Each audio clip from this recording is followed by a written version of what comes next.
Hello, listeners!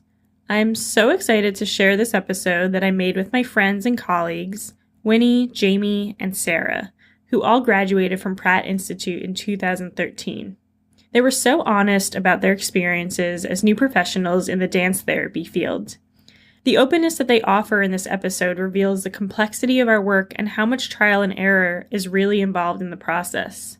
I think that this is so valuable because there are a lot of DMT presentations that, to me, sound very clean-cut and polished. And while I think it's great to have such beautifully constructed stories of our work, they sometimes make me feel like I'm the only one struggling when I have challenging cases or just feel lost about my own identity as a dance therapist.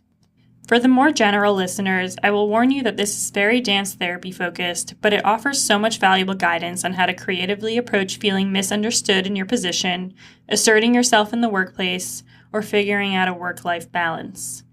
By the way, about 14 minutes into the show, I used the term mirroring, but I could have elaborated further.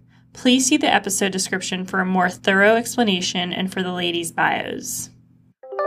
This is Mind Your Body, a dance movement therapy perspective on the integration of our emotional, cognitive, physical, and spiritual aspects of our being into one more aware and whole existence. Welcome, ladies. Hi. Thank you. Thank you. So the four of us have attended the last two ADTA conferences together. And it seems like once we're gathered with all these amazing DMTs from around the world, we really feel such a great sense of belonging. But at the same time, we tend to have a lot of feelings come up about our own identity and worth as DMT professionals.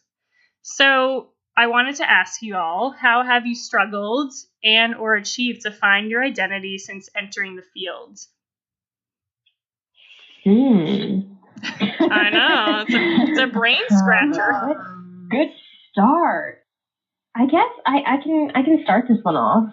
I've really struggled with finding my identity in the field. I've had a few different jobs in the past 4 years, and at my first job, I got really burnt out really quickly, and it took me a little while to get over that. And I think a big part of finding my identity has been making sure that I have adequate support and being able to just do the work and not get too much in my head or not get too stressed or not feel like I'm taking it home with me without an outlet.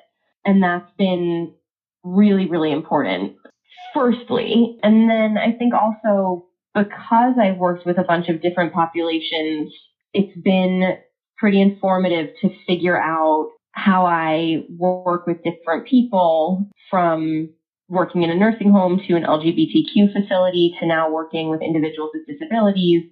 It's kind of just, what do I bring as the common thread that no matter how I alter my methods or my techniques or modulate my energy to suit a certain group or individual, what's constant that I show up with. But that being said, I'm definitely still figuring out who I am as a dance therapist every day, and it's really an ongoing process.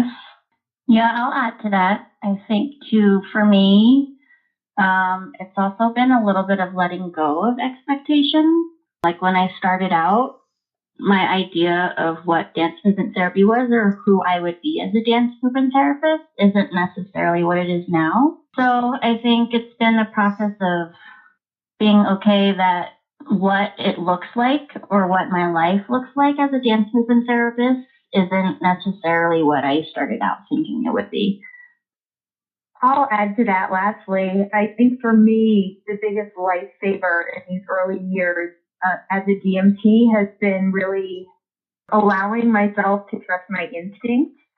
And when I am confronted with situations or difficult sessions where I feel a little bit at a loss, I just try to return to my ability to trust myself and that I can do the best I can for my clients in that moment. And it might not be perfect, but it's where we're at in that moment.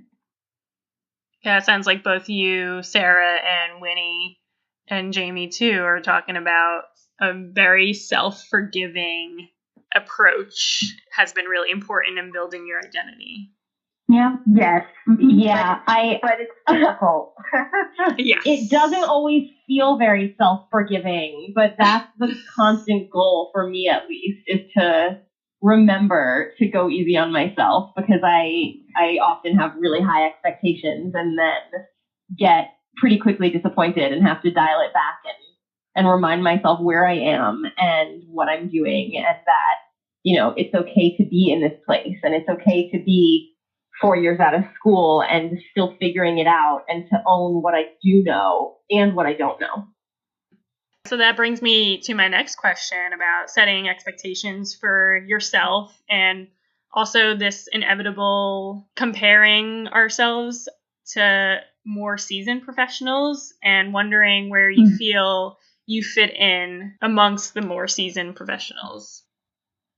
Yeah, Orit, you mentioned that we've all been to the conference together, and I think that is probably where I feel it the most. I've really looked at my training and journey as a dance movement therapist as sort of school and internship was conception and just being in incubation. And then the finishing of like commencing and thesis was sort of birth.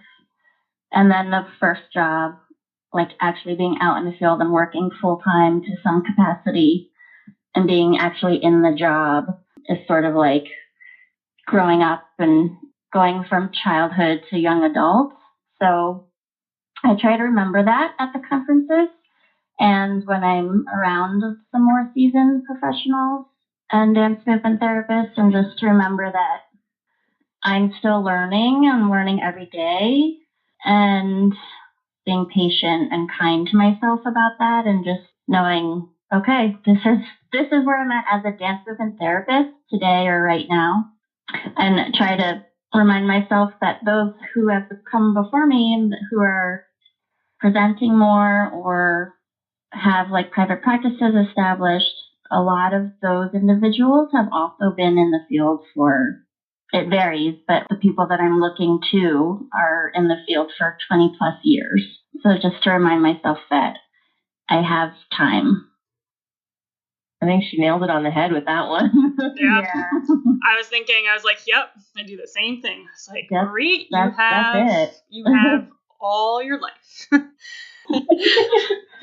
Okay. How do you assert your identity at your clinical settings, and what are some challenges? There's definitely challenges. Yeah, so now we're talking about kind of broadening our identity, not just in the face of DMT professionals, but also amongst other mental health professionals. And even, in your settings, you might have other types of staff there as well. Well, for me, I've found it really helpful to remember in any situation just to keep the patients or my clients first. So if we're talking about being amongst other mental health clinicians, whether it's social worker, psychiatrist, or behavioral person, if I am advocating for the patient or my client, and I remember that what I'm saying or speaking up about or communicating is really advocating for the person that I'm treating, first and foremost, it's really hard to argue with that. And I always have to remind myself that on the body-mind information, I'm always going to know best. I know that a lot of the other disciplines don't really train with the body and mind. So what I'm talking about, they may not get, but if it's in service of the patient first, it's a little bit difficult to challenge that or say no to that. Yeah, I would completely agree with that. That's very similar to what my experience has been. I've noticed actually that I've become a much more outspoken advocate for my work and my field at my current placement because of certain draws to advocate for my clients, and that more times than not, that is accepted, and I'll get a lot of yeses to certain opportunities because people we're all on the same team, right? So they may not understand where I'm coming from or the modality I'm using to get there, but we're all working towards serving the client, and that's a common goal. So that really helps to bridge the gap a lot.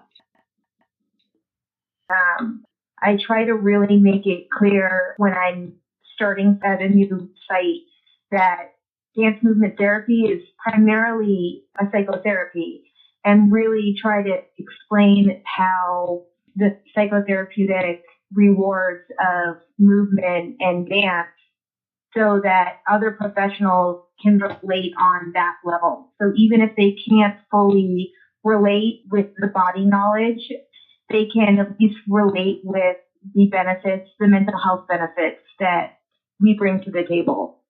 Do you have an example of that? I think I'm asking because I anyone who's listening to this, I'd want them to think that that's an approach they might be comfortable taking, and maybe they can get some guidance of how do you do that? How do you meet the other professionals that way? I have a thought around that. Oh, go ahead. I think a lot of this job and being able to advocate for the field and what your position is, there is a lot of teaching involved. So if you're on a treatment team or you're trying to, like Sarah said, start at a new place, there is a lot of education involved, and just being able to figure out how to translate the DMT vocabulary into, if you're at a hospital, a medical model, or where I'm at is a recovery model. And knowing that, you are going to have to explain to people what dance movement therapy is. Yeah. I think something that I've experienced with that has helped a ton is when other colleagues of mine who are not dance therapists see the work that I'm doing with certain clients and see the relationship that I have with those clients. Mm-hmm. They might not understand how we get there, but they can see the progress that we make. Mm-hmm. And that starts a discussion of what methods are you using? What methods am I using? How can we share? How can we generalize some of these methods of connecting to people so that it's not one person who has a special touch, but that it's everyone understands to approach this individual in a certain way. And just getting that dialogue started so that we can collaborate interdisciplinarily, that has been really, really helpful in my experience. Right. I'm even thinking about, for example, explaining mirroring. Jamie, when you said how we can explain just connecting, the way that we connect to our patients or our clients, I think we can explain mirroring in a way that can be understood by others. And matching affect or matching body language, matching body shape, or whatever. Matching tone of voice. Mm-hmm. Yeah. Yeah, those things make such a huge difference. And we know that, of course, but they're so powerful as tools in the work. And I think those things can be relatively easily explained. It's making me thinking about in-services or being able to hold like a staff workshop so that your colleagues are experiencing what it is you're doing with the clients. So if words can't really explain it, or they're not really able to hear the words that you're trying to say to explain your work, then at least they've experienced it. Yeah, that's a really good point. I've found that providing experientials as workshops versus, PowerPoint is so much more powerful, and it's an experience that sticks with the people who are part of it. Yeah. So it is great when we can explain and feel understood and valued, but I'm wondering, how do you confront when you are misunderstood and feel undervalued as a professional at your job? It's frustrating, definitely. I remember I started a dance movement therapy program at a school in New York for kids who are suffering from disabilities, medical illnesses. And I faced a lot of criticism and doubt when I started the position. And I remember in the beginning, it made me feel really frustrated and kind of terrible. But to Jamie's point, talking about the relationship building aspect of our profession, I found that as time went on and my relationship with my students was so strong that other members of the community really started to value me and what I do because they were seeing the results. And that really was what kind of changed their opinion of dance therapy over time. And they could see that there was value to the work that we were doing. But it's hard to feel like you're not getting the support, especially when you're the only dance therapist there. It's like a parallel process of as you build the rapport with your patients, it helps you build rapport and trust with your co-staff. Yeah. Even if you can't necessarily get to do it in service or a workshop, they'll start to see the little nuggets that you bring to the therapeutic work. And so I'm hearing like it kind of goes hand in hand in our conversations, making me realize that, the more you can talk about your work, the more that they'll see your work with the clients. And hopefully they'll be able to sort of cherish that a little more and value it more. I concur. I concur as well. I concur as well. Sarah, I really liked your example, and it sounded like it took some time. Do any of you have experiences with a sudden interaction where you felt really discounted? Like for me, at my second year internship, I worked at a therapeutic school where I ran DMT groups within the educational program.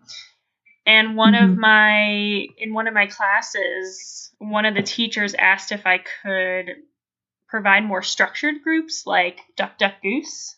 I was really put on the spot there, and nothing had happened to me like that before. I felt really devalued in that moment, really misunderstood, and I wasn't sure how to confront it. I eventually, I think a day or two later, went back and really just explained my point of view and my goals in the more loosely structured sessions that I provided, which I think was the issue that was making this teacher nervous. And it was fine after that. At least it seemed like it was on the surface. He seemed to understand. But I'm just wondering if any of you had experiences like that where it felt like on the spot, just absolutely, totally. Yeah, Jamie. Yeah, the loudest thing that comes to my mind is actually a day-long workshop that I did actually in collaboration with an art therapist a few years ago. And they had all read a graphic novel and were finding creative ways to process it and discuss how it spoke to issues of adolescence. And we were invited to come in and do an art and dance therapy collaborative workshop for the day with these high school students, and just try to examine issues of identity at that age in adolescence. And I remember at one point we had 4 groups, and after the first group, which we thought went quite well, and we were very proud of it, the facilitator of the entire workshop approached us and said we weren't doing enough, and she didn't see enough movement from the students,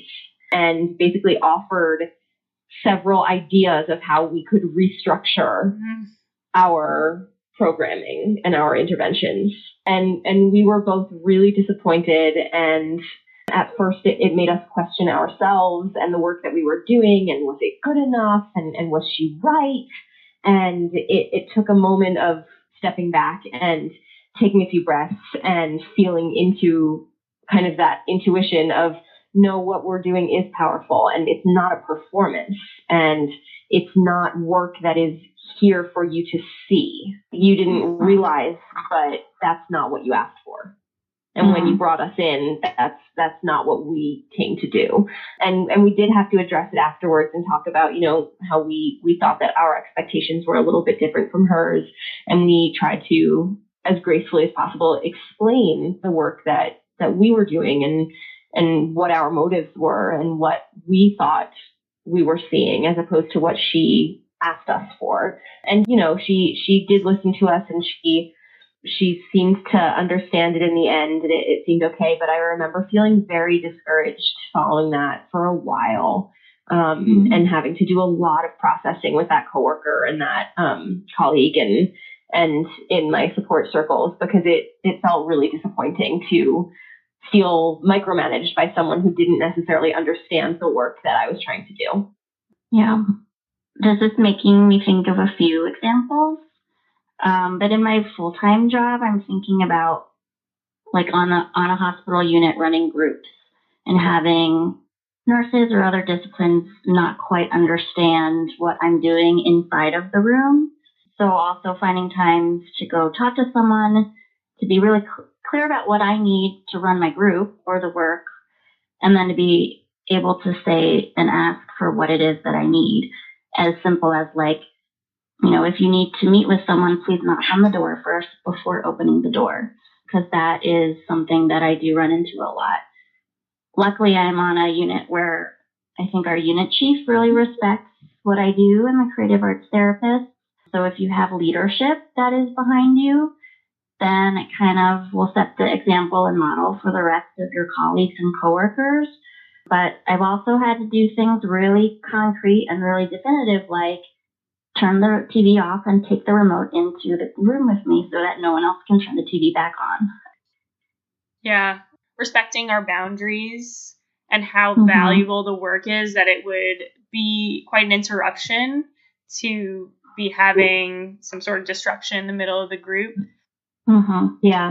I think there's also something that I just thought of, is that it's usually just misunderstanding, right? It's someone or a system that doesn't understand what we do entirely. And so that going back to educating is so important. And thinking of another example recently where I had a coworker who usually seems to understand the work that I do as a DMT very well and is very supportive, and didn't understand that I was running a private group in a room that was closed off, and brought another client to watch the group as an audience member outside the door.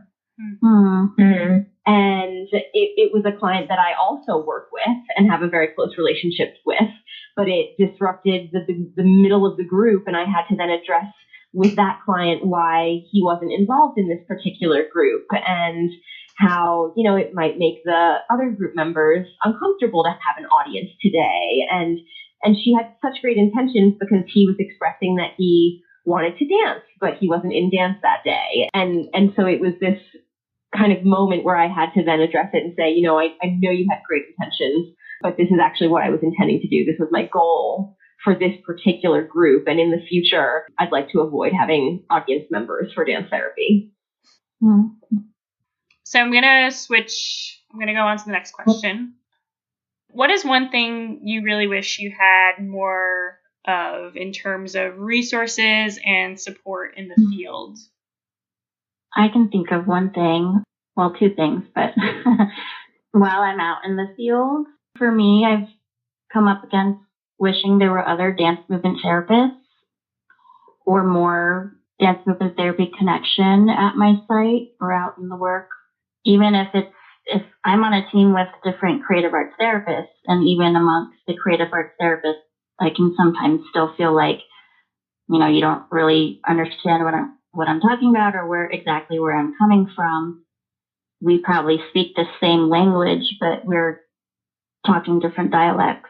And I think it's just a matter of, if it's not there, finding a way to create it.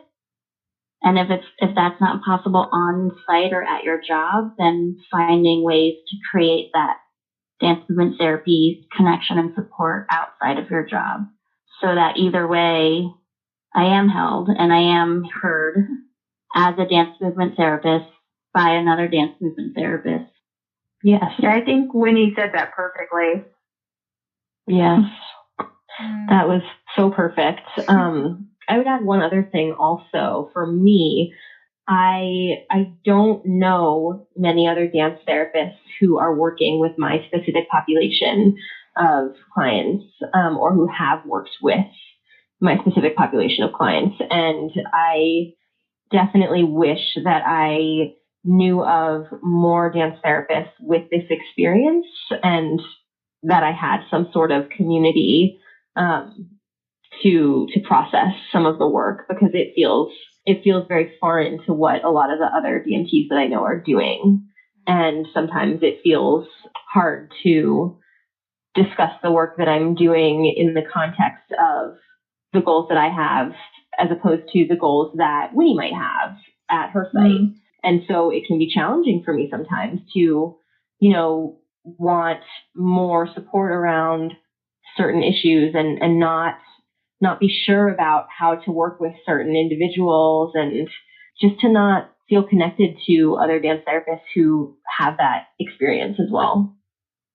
Yeah, I completely agree, and I can relate to those things that you both said, is that I wish there was easier or more access to a community where you can kind of like categorize where you're working at in the moment. Like, I know when I started my position as the director of the Creative Arts Therapy Department at my current facility, I reached out to the NICAT listserv, and I think I inquired if there were any other creative arts therapists in general in my position and how they adjusted and just general advice, and I actually got no response, unfortunately. But it would have been great if I could find a way to easily connect to other dance therapists who are in management or leadership positions. Yeah. Well, maybe Orit, this podcast will start some of that. I'm hoping. Yeah. come find us, dance therapists. This is a call to help. Call to action. A call to support. Mm-hmm. Yes.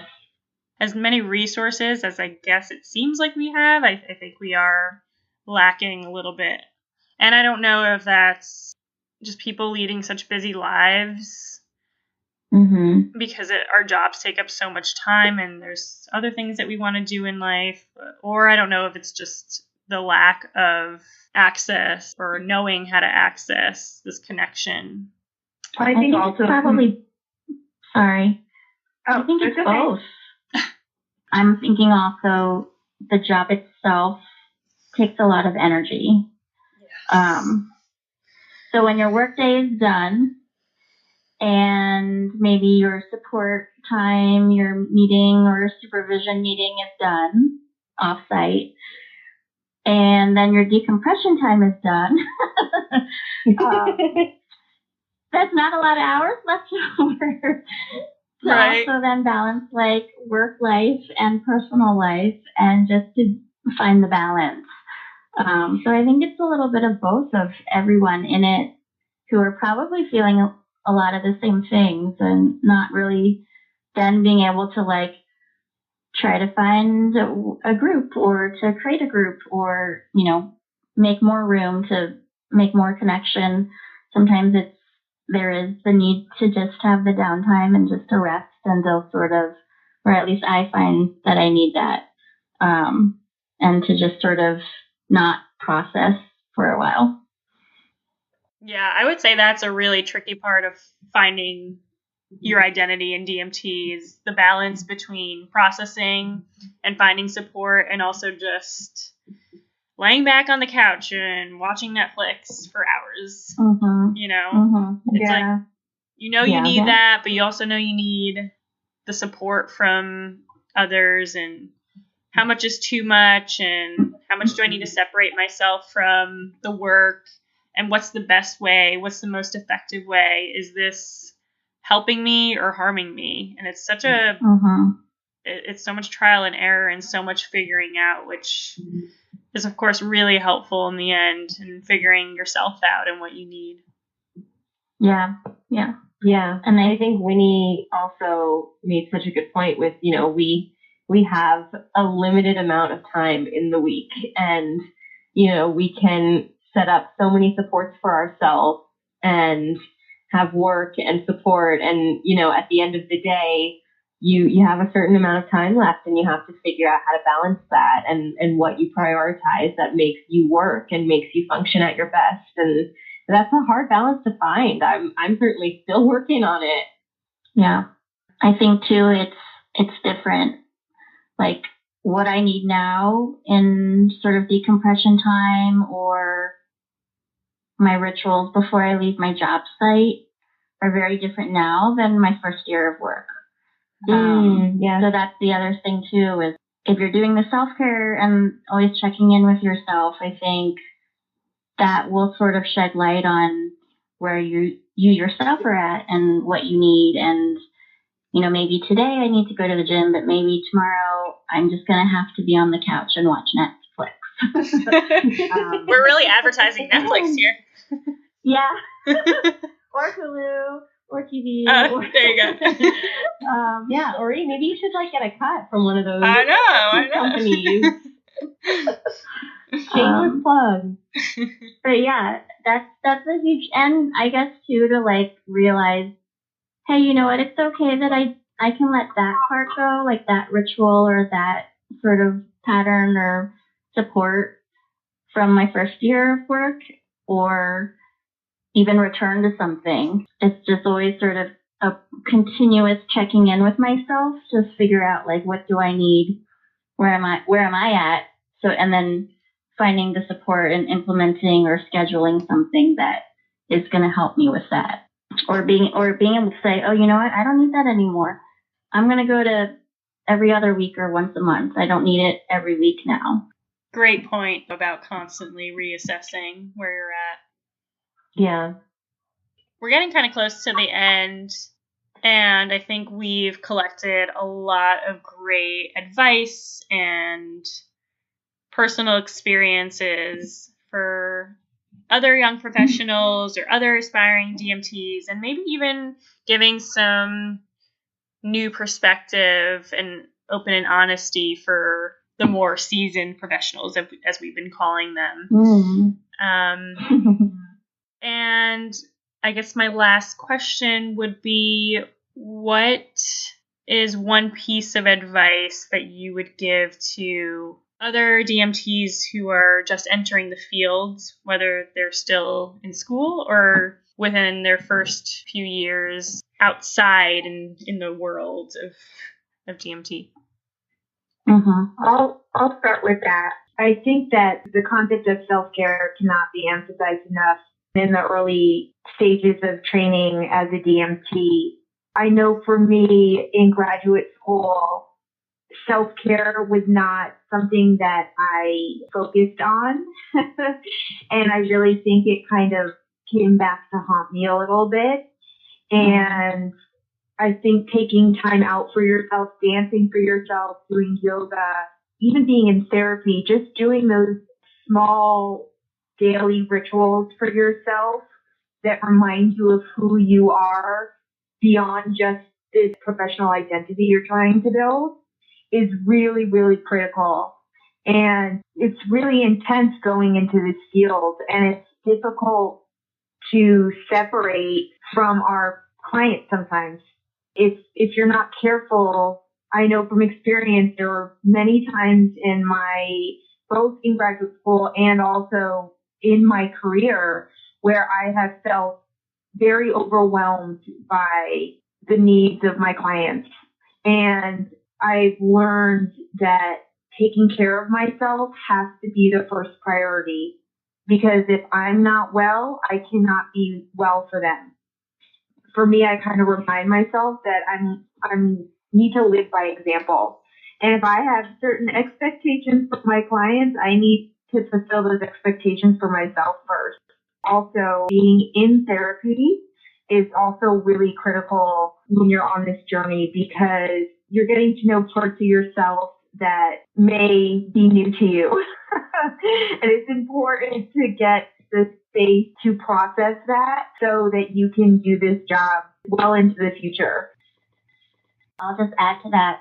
One of the things that I found really helpful that I've learned along the way is that whatever I am facilitating for my clients, that I make sure that I'm giving back to myself, whether that's throughout my whole day, as small as when I'm setting up a group, what song do I want to listen to for the 30 seconds it's taking me to set up the room, or just finding those little times throughout my day to give back to myself. Because otherwise, I definitely feel like when I'm not doing that, I can definitely sort of feel the hit of the overflow. And then it just takes more work and a little bit more concentration and focus to sort through what all of that countertransference is. And then just being okay with, like, you know what, I need to get off the unit. I need to take a break right now. And I would definitely say, for sure, individual therapy. I remember one of the first things I ever learned about dance movement therapy was someone said to me, you cannot sit with someone else's dark stuff if you don't first sit with your own dark stuff. And I've definitely found that to be true as I navigate my first 1 to 3 years. Yeah, absolutely. I think also making sure that you remember to move, which I have had periods for myself, I know, where I become very resistant to movement in various forms, and whatever form it takes, when I return to it, it always brings me back to myself, whether if it's authentic movement or taking a dance class or doing like movement in the bathroom at work for 5 seconds before I leave for the day. That could look like throwing a toddler's tantrum, like anything that you can do to reconnect your body, finding active ways to restore your energy and recharge your batteries are so important. Oh, and one more. Sorry. Go ahead. As I feel like I've established some supports now and I'm now getting that part of me fed, the thing that I'm struggling with most, to be kind and have patience with yourself, because it's easy to get down on yourself when you feel like you're still a novice and when you feel like it's not good enough. But the reminder of it can be good enough, and that's enough, and you're enough, and to have that compassion for yourself and not just for your clients. Yeah, I resonate so much with everything that you all said. And I just wanted to add my own little thing. I think Sarah said a little bit of this, that you feel like you have to have a life outside of DMT and your identity outside of your dance therapist identity. And that is so huge for me. Sometimes I do get caught up in comparing myself to others in the field or just feeling like a novice. I feel like if I feel that way, that in life I'm a novice, or in life I'm not excelling as much as I want to. But I've set out to learn a lot of other things outside of the career that make me feel successful and achieving great things, like learning new skills. Like I'm trying to learn Spanish right now, trying to learn the drums. I'm signed up for a Spartan race. So having other goals in life that are pretty detached, but also, like Jamie said, still ways that are very connected to myself and my body. So, yeah. I would just say, if you really love the work, keep doing it. Keep finding new ways to be in it. Just because the job title doesn't say therapeutic rehabilitation or rec therapist or creative arts therapist doesn't mean you're not doing the work. Sometimes we have to be creative about our job placements. So just keep going. Well, this was really awesome. I've been smiling this entire time because your answers have been so insightful, and I'm just thinking about people listening to this and really connecting and relating, and that's how I've been feeling this whole time. So I think that this has been so great, and I'm really, really grateful. Yeah, I was just reflecting on the fact that I've been smiling for the past, I don't know how long. It's so nice to feel so joined in this place and get to just be discussing it with you guys. Yes, I feel really held. Oh.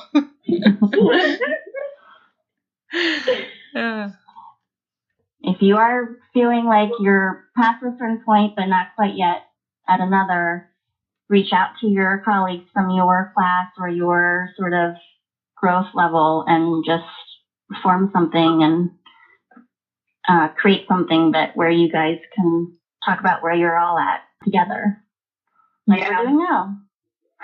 Yeah. Thank you for having us, Orit. Yeah. Thanks for coming on and being open about your stories. And you all sound like you've done this before. Every day. My whole life is an interview. Yeah. Every day in my internal monologue.